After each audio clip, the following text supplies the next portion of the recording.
Hey, this is Thomas from Sensenta.com. Today I want to talk to you a bit about one of the biggest questions I get, which is about how to maintain a reignite desire in long-term relationships. We all know that feeling about falling in love with someone, getting passionate with someone, and after a while it seems to fizzle out and become more boring, mundane, and we feel we really lost that special something. So the first thing to say is it's normal. It's called hedonic adaptation, and the more we get exposed to something, the less it kind of impacts us or makes us exciting. So part of that is a natural process that we have to accept, and there's other ways to create it. But let's look at what we actually can do and also why this happens otherwise. Because I think first we need to put it in context. And if we try and look at how it is when we grow up and try and combine these different energies, which we call, safety and attachment and excitement and newness, they are completely opposite of each other. And as a child, we normally get the safety, familiarity, etc. from our parents. So they are the main attachment figure. And we then go out into the world and explore excitement by making new friends, having different experiences. When we hurt ourselves, get upset, get burned, whatever might happen, we come back to our parents, a safe, familiar place. Once we feel safe, we go out and explore. So these two different sides of the spectrum are provided by different people. As we grow up and we no longer have this dynamic anymore with our parents, we expect both these things from our partner. Both the familiarity, the comfort, the safety, the support, but also the newness, excitement, the unfamiliar at the same time from the same person. And these can often be contradictory, because, like I said, they often counteract each other. So familiarity is not very good for desire. And even though we have this idea that love and closeness is really good for sex, there's this presumption that it gives you a better sex life the more close you are. This is simply not true. I'm not saying that feeling close to someone can't make you feel more attracted to them. It certainly can. Just like feeling attachment issue or detached or resentment and other emotions can make you feel less attracted to somebody. All I'm saying is that we also have to recognize that this human need that we have for familiarity and safety, which we often gravitate towards as our number one need, often can be detriment to our desire and excitement, because it's the opposite of newness and unfamiliarity, which is what really get that exciting energy going us, that also we call passion and desire for a partner. So does that mean it's hopeless in long-term relationships? Absolutely not. While it might be more difficult when we have that natural newness of a new relationship, we can create the same circumstances.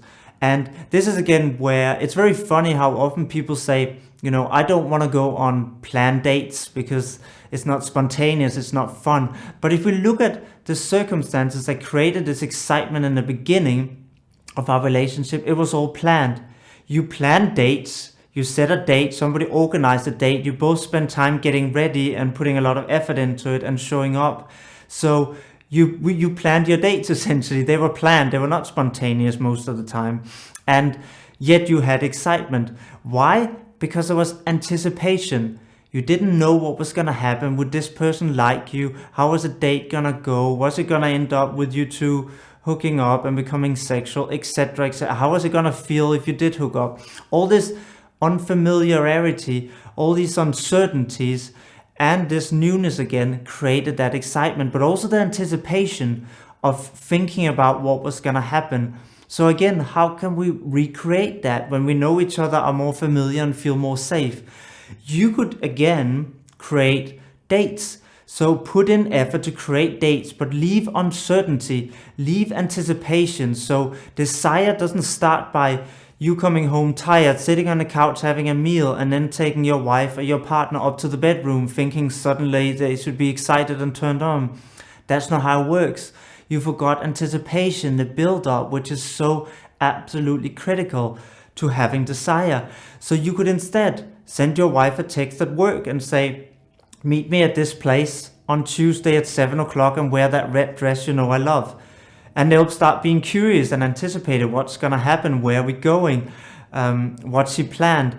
And maybe when she shows up, you give her a note and she reads a note and I have instructions for what to do after dinner, where it says go up to this room and wait for me here, I will arrive XXX.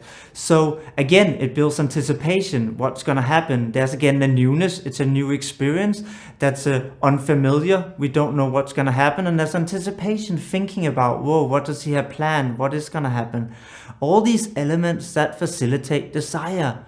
So if you can recreate them, you can also recreate that experience and reignite that desire and passion that you have. But it does take effort and it does take planning. So that was just to give you one example of one of the solutions to this issue that most of us experience, and it's a very natural issue. Another one is to create distance. While we seek closeness, more closeness and more closeness, because it makes us feel safe, it's all about the balance. I'm not saying closeness is bad. It's very important for intimacy and feeling close and safe. However, too much of everything can become bad and detrimental. And if you are close all the time without creating distance, there's no space for desire to breathe, because desire happens for what we don't have and what we long for. So by creating that distance, on purpose, making sure you have time apart, maybe do some holidays apart, make sure you go out with friends on your own separately, create space apart, especially if you live together, have different hobbies you go to and have that time so you're not constantly together. Make sure there's an opportunity for somebody to miss you and think about how it will be to be with you again, because that's where desire develops and breathes and lives. So try and find that right balance. We naturally gravitate too much towards closeness. So on purpose, see where you can create some distance. Then the next one is to think about that we get into habits as a couple where we get used to how we interact, how we are with each other, the roles we have, the dynamic, which can then make it very boring and predictable. So one of the suggestions I give to people is to go out and be social together, because by seeing each other in a social context, we often can suddenly see how other people are attracted to your partner, which can trigger our desire. It can also allow us to see them in a new way that we haven't remembered. Maybe that's what we fell in love with but haven't noticed, because your dynamic is different when you're together all the time. And you can see these sides that maybe you've forgotten that can reignite that desire. So those are like 3 tips I think you could start with. That's good for now. Together with having realistic expectations that it does take a bit more effort as you are in a long-term relationship, but you can create these things of planned dates with uncertainty, with unfamiliarity, with anticipation.